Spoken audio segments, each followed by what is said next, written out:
Kembali berjumpa lagi tentu dengan Bu Ria di pembelajaran kimia. Masih lanjutan dari materi yang kemarin atau dari video sebelumnya. Untuk sekarang Ibu mau pelajari tentang sifat koloid ya. Kita perlu mengenal sifat seseorang supaya persahabatan kita bisa langgeng ya. Kita perlu mengenal sifat anak-anak kita supaya hubungan anak sama orang tua bisa langgeng. Demikian juga hanya dalam koloid. Kita perlu mempelajari sifat-sifat koloid supaya kita bisa menjaga koloid itu tetap dalam kondisinya. Ya, pertama, sifat koloid yang pertama efek tindal. Efek tindal itu peristiwa penghamburan sinar oleh partikel koloid. Jadi kalau dia koloid, bisa dia menghamburkan sinar. Contoh dekatnya, kalau kamu pergi ke puncak, tentu ada kabut. Tadi kita udah pelajari kabut itu salah satu contoh koloid. Kalau kamu bikin lampu sorot mobil yang itu kelihatan itu sinar dari sorot lampunya. Itu menunjukkan bahwa yang dilewatinya adalah koloid, itu kabut sendiri. Kemudian gerak berong. Kamu ingat Anissa Bahar ya? Anissa Bahar yang gerakannya patah-patah begini. Itu merupakan gerakan koloid ya, atau disebut juga gerak Brown ya. Jadi karena dia partikel koloid itu tadi ukurannya antara suspensi dan larutan, gerakan koloid itu lurus dan acak, sehingga dikatakan gerakannya itu patah-patah. Yang berikutnya absorpsi. Ya, bukan up. Up itu menyerap pada permukaan, sementara up menyerap pada permukaan dalam. Jadi absorpsi itu kemampuan koloid menyerap muatan, apakah muatannya positif ataukah negatif. Dari ion yang diserap oleh partikel koloid itulah menjadi muatan dari koloid. Misalnya nih, Sol AS2S3, Sol itu koloid ya. Tadi dikatakan Sol jika terdispersi padat. AS2S3 adalah koloid Sol, artinya terdispersi padat, medium pendispersinya cair. Kenapa dia bermuatan negatif? Karena pada permukaan AS2S3 ya. Misalnya ini AS2S3 ya. Dia menyerap ion negatif. Ya. Beda halnya dengan FeOH 3 kali juga Sol. Dia bermuatan positif. Karena di dalam permukaan dari Sol FeOH 3 kali dia menyerap ion positif. Misalnya nih, FeOH 3 kali. Di permukaannya itu menyerap ion positif. Bagaimana penerapan dari sifat absorpsi itu? Ya, kita lihat banyak ya. Banyak aplikasi penerapannya. Seperti pemutihan gula oleh karbon. Ya, sebenarnya warna gula itu gak kuning kan, tapi sering kita lihat di pasaran putih ya. Pemakaian obat noritnya, kalau kita biasanya perutnya keracunan, sakit perut, itu bisa menggunakan obat norit sehingga ada peristiwa absorpsi dalam perut kita menyerap racun sehingga kita peroleh kesembuhan.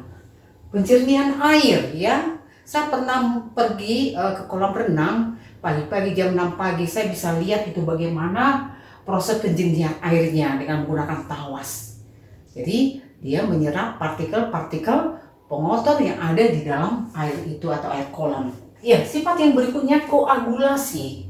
Koagulasi itu penggumpalan partikel koloid sehingga kestabilannya terganggu. Coba kamu bayangkan, kalau koloid kita itu terganggu, sampai seperti saya katakan tadi, bedak, lotion itu merupakan koloid. Kalau sudah terjadi penggumpalan, mana kita bisa pakai lagi ya? Misalnya alas bedak, mungkin lagi kita pakai kalau sudah terjadi penggumpalan. Karena tadi saya katakan, semua alat-alat kosmetik kita itu yang sering kamu pakai, itu merupakan contoh koloid. Koagulasi bisa terjadi secara fisika, bisa terjadi secara kimia. Secara fisika, misalnya pemanasan darah atau pendinginan agar-agar akan terjadi koagulasi atau penggumpalan. Secara kimia, bertemunya koloid negatif dan positif itu bisa mengakibatkan koagulasi. Tadi saya katakan, AS2S3 bermuatan negatif, FeOH 3 kali bermuatan positif. Bertemunya koloid yang berlawanan muatan akan mengalami koagulasi. Kemudian ditambahkan di sini, semakin banyak konsentrasi atau semakin tinggi konsentrasi zat elektrolit yang kita tambah, akan penggumpalan akan makin efektif atau makin cepat terjadi. Misalnya, penggumpalan FeOH 3 kali kita tambahkan elektrolit tentu yang bermuatan negatif. FeOH 3 kali bermuatan positif. Kita tambahkanlah elektrolit bermuatan negatif. Bermuatan negatif misalnya nih, ya, Cl-, SO4 2-, PO4 3-, ya, akan makin mudah proses pengendapan berlangsung atau makin cepat terjadi pengendapan jika FeOH 3 kali kita tambahkan dengan elektrolit PO4 3 negatif. Semakin muatan kati anionnya besar, ya, proses penggumpalan akan makin efektif. Ya, itu untuk koagulasi, ya. Koagulasi tadi secara kimia yaitu lewat penambahan zat elektrolit. Saya ulangi, koagulasi koloid bisa terjadi jika koloid positif kita campurkan dengan koloid negatif. Atau suatu koloid bisa menggumpal jika kita tambahkan zat elektrolit yang lain. Kalau dia positif berarti kita tambahkan elektrolit yang negatif atau anion. Kalau dia koloid bermuatan negatif berarti kita tambahkan elektrolit yang bermuatan positif atau kation. Bagaimana penerapan koagulasi? Ya, penerapan koagulasi ya banyak, ya. Proses pembentukan delta, penggumpalan debu, dan penjernihan air. Saya ulangi tadi, penjernihan air setelah ditaburkan tawas ke dalam kolam, itu akan kita lihat begitu banyak koloidal menggumpal di bawah. Itulah yang disedot oleh alat penyedot debunya, ya. Jadi tidak semua kolam renang itu airnya itu sirkulasi airnya berjalan tiap hari, tapi ada kolam-kolam tertentu, ya, yang airnya itu mungkin beberapa hari baru diganti, tetapi penjernihan kolam itu dengan menggunakan tawas tadi sehingga terjadi penggumpalan atau koagulasi, terbentuklah koloidal berupa gumpalan di bawah, itulah yang disedot. Ya, masih ada sifat yang kelima, ya. Sifat yang kelima, ya, yang terakhir, ya, itu tentang kestabilan koloid. Jadi sistem koloid tadi perlu dijaga kestabilannya, ya, supaya tidak menggumpal. Caranya gimana? Di sini ada dua caranya, dengan menghilangkan ion pengganggu. Proses cuci darah yang disebut dialisis, ya, atau proses dialisis, ya, itu sebenarnya sama aja dengan membuang ion-ion pengganggu dalam darah kita. Yang pengganggunya itu berarti racun. Darah dimasukkan ke dalam mesin dialisat. Di sana sudah dilengkapi dengan lapisan selaput semi permeable, ya. Jadi lewat selaput ini nanti darah mengalir bisa lewat lapisan semi permeable, tetapi akan menahan zat-zat yang merupakan racun atau yang merupakan ion-ion pengganggu. Jadi tadi darah dimasukkan ke dalam mesin dialisat. Di dalam mesin ini sudah dilapisi oleh selaput semi permeable. Nanti selaput semi permeable ini bisa dilewatkan oleh darah yang sudah bersih, sementara ion-ion pengganggu atau racunnya akan tertinggal.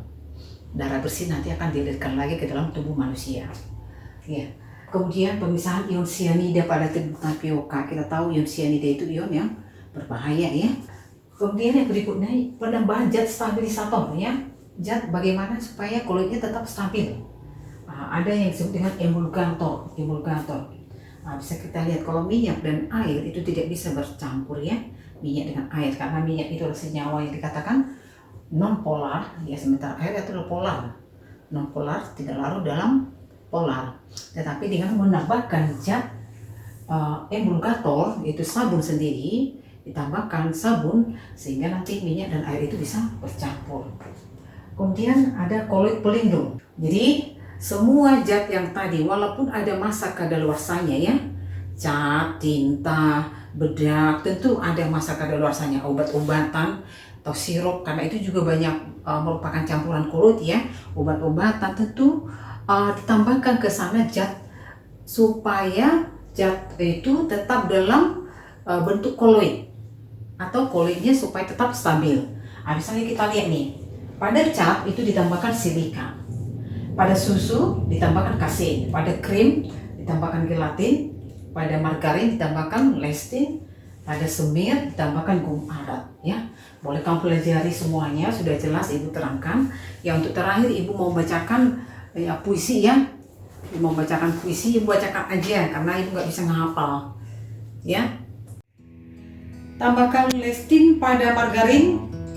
Lecithin melindungi kestabilan kulit. Yuk lupakan masalah kemarin supaya pertemanan tetap solid. Sianida ada pada tepung tapioka, mengandung racun yang berbahaya. Ingat sianida, ingat fisika, tidak ratu kalau pakai.